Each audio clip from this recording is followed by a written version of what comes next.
හයි යාළුවනේ කොහොමද ඔයාලට? ඔන්න අද නම් මං වෙනස්ම වීඩියෝ එකක් අරගෙන තමයි ආවේ. ගොඩක් අයට තියෙන ප්‍රශ්නයක් තමා පාවිච්චි කරන non stick වාජනවල යටපැත්ත මේ විදිහට අවපාට වෙන එක. අපි කොච්චර හොඳට මේ වාජනේ අතුල්ලලා සෝදලා තියන් හිටියත් කාලයක් යනකොට non stick වාජනවල යටපැත්ත මේ විදිහට අවපාට වෙනවා. ඉතින් මට අද හිතුණා මගේ ළඟ තියෙන non stick වාජනේ මම කොහොමද පිරිසිදු කරගත්තේ කියලා ඔයාලට පෙන්වන්න. මේක ඔයාලට වැදගත් වේවි කියලා මම හිතනවා. මේකට අපිට අවශ්‍ය වෙනවා ආප සෝඩා, එහෙමත් නැත්නම් බේකින් සෝඩා.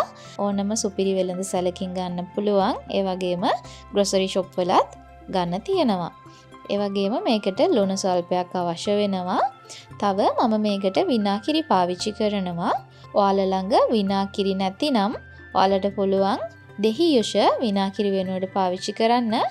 මුලින්ම මම මේකට ලුණු කොඩු ස්වල්පයක් දාගන්නවා. ඊට පස්සේ ඒකට උඩින් මම සම්පූර්ණම භාජනයේ යටිපැත්ත වැහෙන්නම බේකින් සෝඩා තවර ගන්නවා. ඒ වගේම මේකට මම තව සේදුම් දියරයක් පාවිච්චි කරනවා. ඔයාලා ළඟ තියෙන භාජන සෝදන්න ගන්න දියරයක් මේකට පාවිච්චි කරන්න පුළුවන්.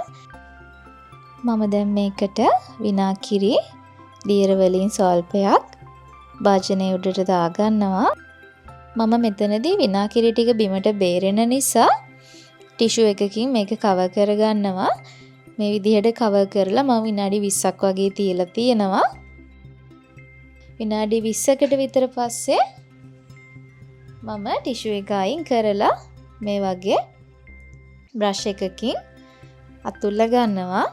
නමුත් මේක මේ බ්‍රෂ් එකකින් අතුල්ලලා පිරිසිදු කරගන්න අමාරුයි. ඒ නිසා මම මේ වගේ අයන් නූලක් තියෙන බ්‍රෂ් එකකින් මේක පිරිසිදු කරගන්නවා.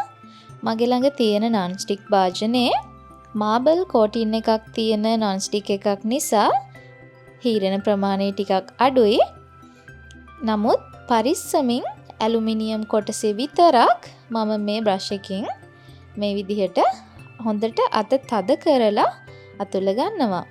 මේක ටිකක් අමාරු වැඩක්, ලේසි වැඩක් නෙමෙයි. අපිට 100%ක්ම මේක පිරිසිදු කරගන්නත් අමාරුයි. මම නැවතත් මේකට කලින් වගේම ආප සෝඩා එකතු කරලා විනාකිරිත් එකතු කරලා තව විනාඩි 15ක් 20ක් විතර මම මේක නැවතත් තියලා තියෙනවා. විනාඩි 20කට විතර පස්සේ මම නැවතත් අයන් නූල තියෙන බ්‍රෂ් එකෙන් ලික්විඩ් ටිකකුත් දාලා මේ විදිහට හොඳින් අත තද කරලා අතුල්ල ගන්නවා. මට මේ භාජනය පිරිසිදු කරගන්න පැය භාගයක් විතර ගියා. නමුත් අපිට 100%ක්ම මේක සුදු කරගන්න බෑ. නමුත් අපි පාවිච්චි කරන භාජන අපි මේ විදිහට පිරිසිදුවට තියාගන්න ඕනේ. මට මේක පිරිසිදු කරගන්න පැය භාගයක් විතර ගියා. ලේසි වැඩක් නෙමෙයි. හොඳින් අත තද කරලා පරිස්සමෙන් භාජනයේ සීරෙන්නේ නැති වෙන්න සුද්ධ කරගන්න ඕනේ.